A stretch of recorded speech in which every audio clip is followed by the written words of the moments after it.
नमस्कार, जोहार। आप सभी झारखंड वासियों का हमारे YouTube channel Jharkhand news update पर स्वागत है। हमारे इस YouTube चैनल के माध्यम से झारखंड राज्य की हर छोटी बड़ी महत्वपूर्ण खबरों को आप तक सरल और सटीक रूप में प्रस्तुत किया जाता है।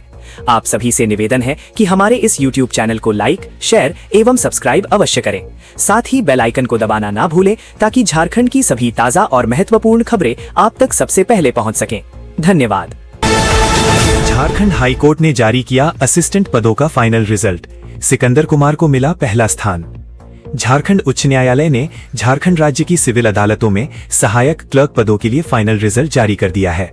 इस भर्ती प्रक्रिया के तहत अलग अलग श्रेणियों UR, BC1, BC2, SC, ST और EWS के उम्मीदवारों का चयन किया गया है।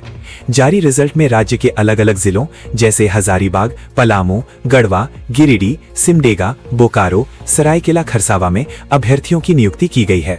UR कैटेगरी में सिकंदर कुमार ने पहला स्थान पाया है। परीक्षा में टॉप करने वाले सिकंदर कुमार गिरिडीह जिला के रहने वाले हैं। उन्होंने बताया 2024 में फॉर्म फिलअप के साथ ही तैयारी में जुट गए थे। अपनी सिलेक्शन पर सिकंदर ने खुशी जताई। अपनी इस सफलता का श्रेय उन्होंने अपने माता पिता और अपने टीचर को दिया। सिकंदर ने बताया कि उनकी पोस्टिंग हजारीबाग दी गई है। दूसरे स्थान पर राजेश दास और तीसरे स्थान पर आशीष कुमार रहे। इसके अलावा सभी कैटेगरी के लिए वेटिंग लिस्ट भी जारी की गई है। हाईकोर्ट ने स्पष्ट किया है कि चयनित उम्मीदवारों को नियुक्ति पत्र संबंधित जिला न्यायालयों द्वारा जल्द ही जारी किए जाएंगे। उषा मार्टिन विवी के पैरामेडिकल कोर्स को मिला संबद्धता विस्तार। झारखंड सरकार के स्वास्थ्य, चिकित्सा शिक्षा एवं परिवार कल्याण विभाग ने उषा मार्टिन विश्वविद्यालय अनगढ़ा को BSc MLT सहित अन्य पैरामेडिकल पाठ्यक्रमों के संचालन के लिए शैक्षणिक सत्र 2025-26 और 2026-27 के लिए संबद्धता यानी अफिलिएशन विस्तार की स्वीकृति दे दी है। ये स्वीकृति झारखंड राज्य विश्वविद्यालय अधिनियम 2000 के प्रावधानों के तहत दी गई है। ज्ञात हो कि विश्वविद्यालय को पूर्व में सत्र 2020-23 से 2024-27 तक के लिए भी संबद्धता दी गई थी। संबद्धता विस्तार मिलने से उषा मार्टिन यूनिवर्सिटी में पैरामेडिकल पाठ्यक्रमों के संचालन में निरंतरता बनी रहेगी। संबद्धता विस्तार मिलने से विद्यार्थियों को गुणवत्तापूर्ण चिकित्सा शिक्षा प्राप्त करने में सुविधा होगी।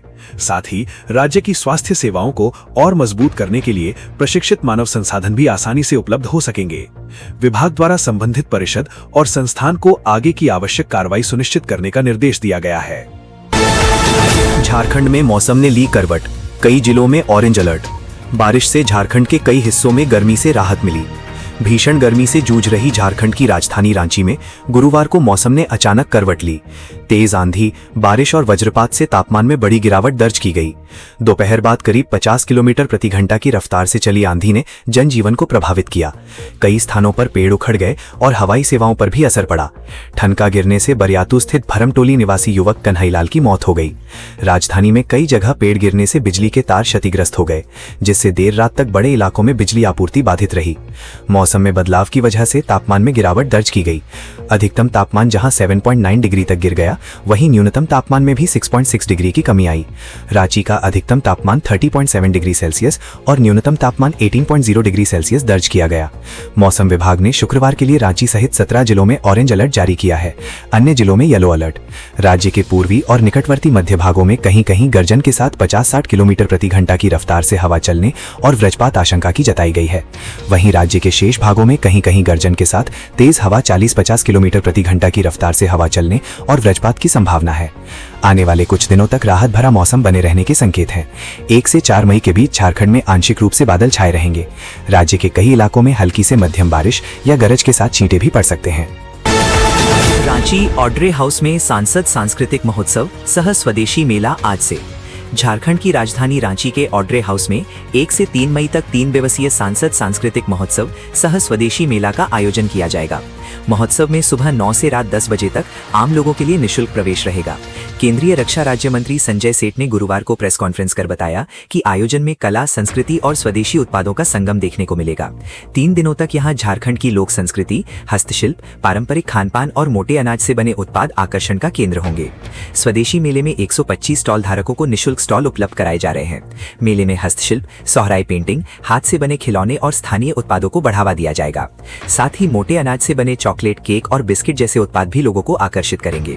संजय सेठ ने कहा कि महोत्सव में ऑपरेशन सिंदूर विषय पर रांची के बच्चों द्वारा बनाई गई पेंटिंग की प्रदर्शनी भी लगाई जाएगी।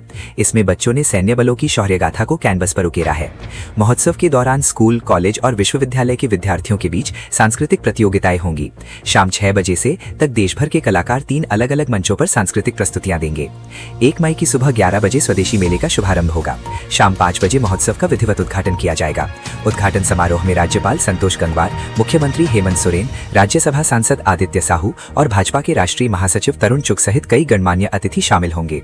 2 मई को केंद्रीय संस्कृति पर्यटन मंत्री गजेंद्र सिंह शेखावत और 3 मई को केंद्रीय विधि एवं न्याय मंत्री अर्जुन राम मेघवाल की उपस्थिति प्रस्तावित है।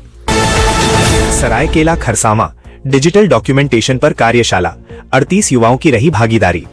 झारखंड के खरसावां में डिजिटल तरीके से कहानी को दस्तावेज करने विषय पर 1 दिवसीय कार्यशाला का आयोजन किया गया।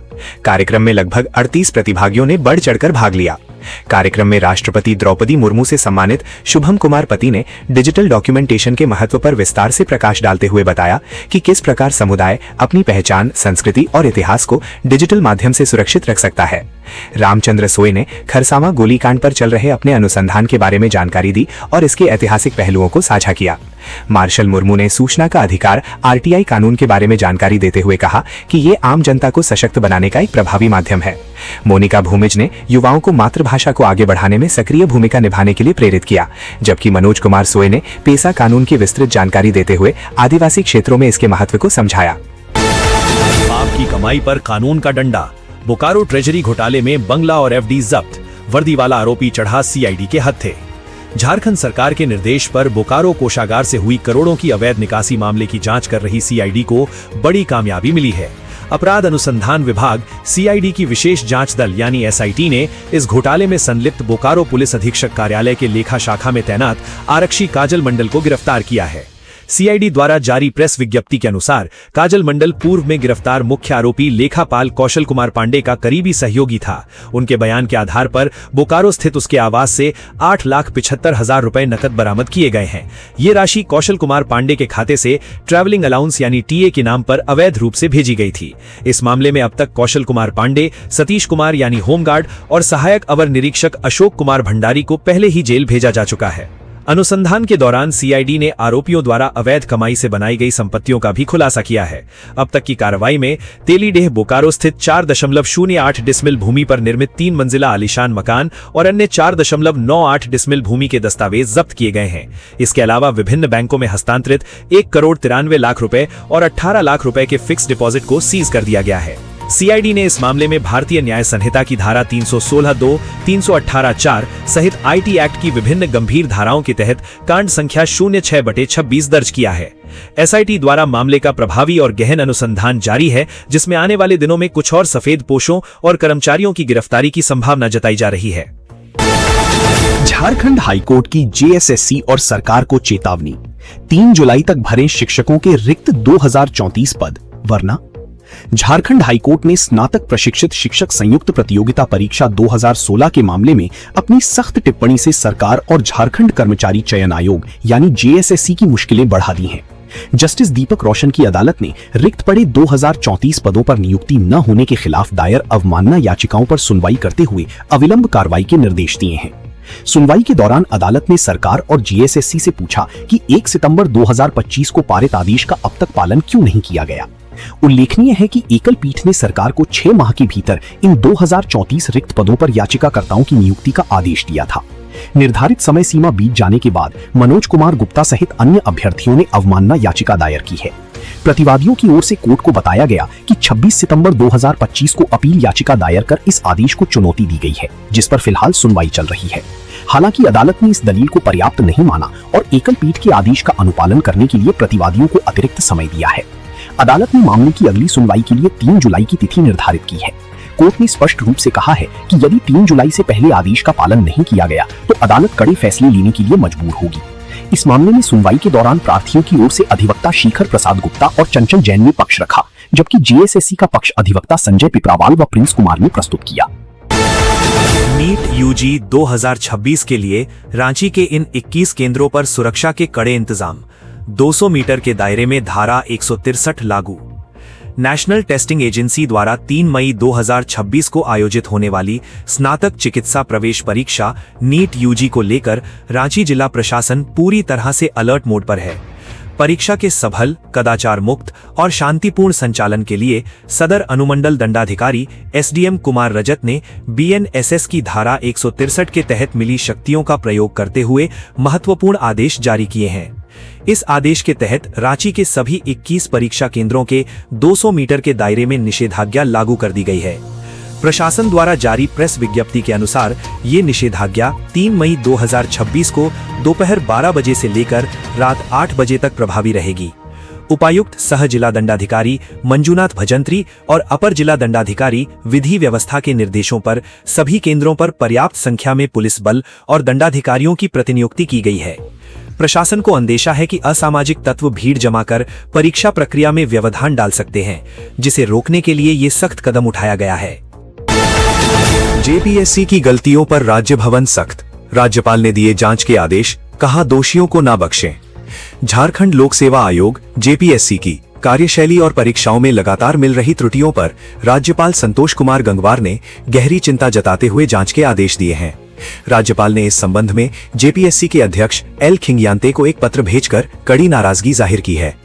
झारखंड के राज्यपाल ने अपने पत्र में हाल ही में संपन्न हुई सिविल सेवा प्रारंभिक परीक्षा पीटी और सहायक वन संरक्षक मुख्य परीक्षा का जिक्र किया है। उन्होंने कहा कि विभिन्न माध्यमों से ये तथ्य सामने आए हैं कि इन परीक्षाओं के प्रश्न पत्रों में गंभीर त्रुटियां थीं और जारी की गई मॉडल उत्तर कुंजी में भी कई उत्तर गलत थे। झारखंड के राज्यपाल ने अध्यक्ष का ध्यान आकृष्ट कराते हुए लिखा कि इस प्रकार की लापरवाहियां अभ्यर्थियों में भ्रम की स्थिति पैदा करती हैं। इससे परीक्षा प्रक्रिया की निष्पक्षता और विश्वसनीयता पर प्रतिकूल प्रभाव पड़ता है। उन्होंने जोर देकर कहा कि ऐसे मामले आयोग की साख को धूमिल करते हैं, जो अत्यंत चिंताजनक है।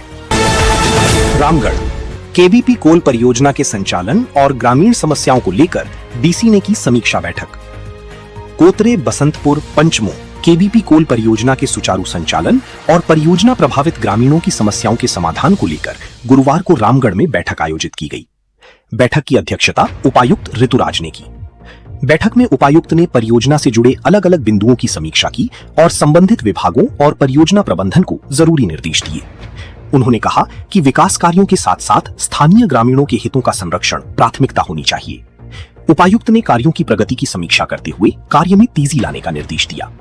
उन्होंने रोजगार, पेयजल, सड़क, बिजली, स्वास्थ्य एवं शिक्षा जैसी मूलभूत सुविधाओं की उपलब्धता सुनिश्चित करने पर विशेष जोर दिया।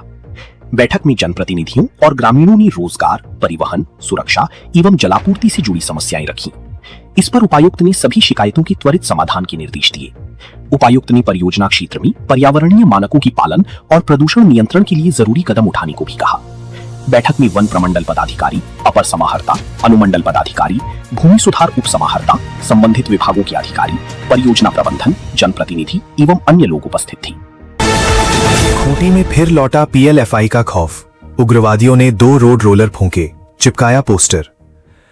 झारखंड के खूंटी जिले के कर्रा के काटमक कुकू गांव के महुआ टोली पास गुरुवार शाम करीब 7:30 बजे लोधमा से पिस्का नगरी रेलवे लाइन में मिट्टी फिलिंग करने के कार्यस्थल पर उग्रवादी संगठन पीएलएफआई ने अपना पर्चा लगाया और 2 रोड रोलर को आग लगाते हुए कई राउंड गोली फायरिंग की। घटना की खबर मिलने पर गुरुवार रात्रि में पुलिस पहुंची। फिर शुक्रवार सुबह को पुलिस प्रशासन घटनास्थल पर पहुंचकर घटना का जायजा लिया। घटनास्थल से पुलिस प्रशासन ने 5 गोली का खोखा और उग्रवादी संगठन पीएलएफआई का पर्चा बरामद किया है। उग्रवादी संगठन पीएलएफआई के पर्चा में झारखंड स्टेट चीफ अमृत होरो ने जिम्मेदारी लिया है। धनबाद में ड्रिंक एंड ड्राइव पर शिकंजा, पार्टी जिला अध्यक्ष की गाड़ी पकड़ी गई। झारखंड के धनबाद में यातायात नियमों के पालन को लेकर पुलिस ने सख्ती और तेज कर दी है। खासकर ड्रिंक एंड ड्राइव के खिलाफ अभियान तेज कर दिया गया है। इसी कड़ी में बुधवार को एक ऐसा मामला सामने आया जिसने ये साफ कर दिया कि कानून के आगे रसूख नहीं चलता। मिली जानकारी के अनुसार एक राजनीतिक पार्टी के जिलाध्यक्ष शराब के नशे में वाहन चला रहे थे। चेकिंग के दौरान यातायात पुलिस ने गाड़ी को रोका और चालक की जांच की, जिसमें नशे में होने की पुष्टि हुई। इसके बाद पुलिस ने तुरंत कार्रवाई करते हुए वाहन को जब्त कर यातायात थाना ले गई। बताया जा रहा है कि गाड़ी के आगे बड़े अक्षरों में जिलाध्यक्ष का बोर्ड लगा हुआ था और पार्टी का झंडा भी लगा था।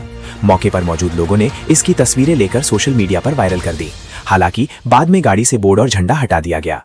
इस पूरे मामले पर ट्रैफिक डीएसपी अरिंद कुमार सिंह ने स्पष्ट कहा कि कानून सबके लिए समान है। उन्होंने कहा, कोई भी व्यक्ति कितना भी प्रभावशाली क्यों न हो, अगर वो शराब के नशे में वाहन चलाते हुए पकड़ा जाता है तो उसके खिलाफ विधि अनुसार कार्रवाई की जाएगी। पुलिस की इस कार्रवाई को लेकर आम लोगों में सकारात्मक प्रतिक्रिया देखने को मिल रही है।